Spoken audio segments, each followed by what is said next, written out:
Ito ay rated SPG. Striktong patnubay at gabay ng magulang ang kailangan. Maaaring may masiselang tema, lengguwahe, karahasan, sexual, horror o droga na hindi angkop sa mga bata.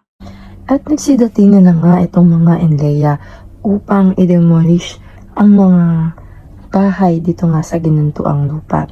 Akala nila simpleng demolition lang ang mangyayari, pero ilang minuto pa lang nagkagulo na nga ang lahat. Habang ginagawa nga ng mga otoridad ang operasyon, nagsimula na nga magreklamo at lumaban ng mga tao dito sa lugar ng ginantuang lupa.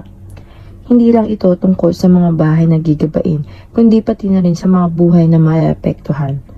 Sa gitna ng kaguluhan ay dumating nga itong sila Gabo at ang kanyang mga kaibigan upang tumulong nga sa pakikipag-agaw o pakikipaglaban sa kanilang lupa. Imbes na umatras, harap-harapan niyang hinarap ang mga pulis. Kitang-kita sa mukha niya na wala siyang balak sumuko. Pero hindi rin nagpatalo ang mga otoridad habang tumitindi nga ang kanilang bakbakan. Lahat ng tao sa paligid ay tila napapaatras dahil hindi nila alam kung ano ang susunod pa na mangyari.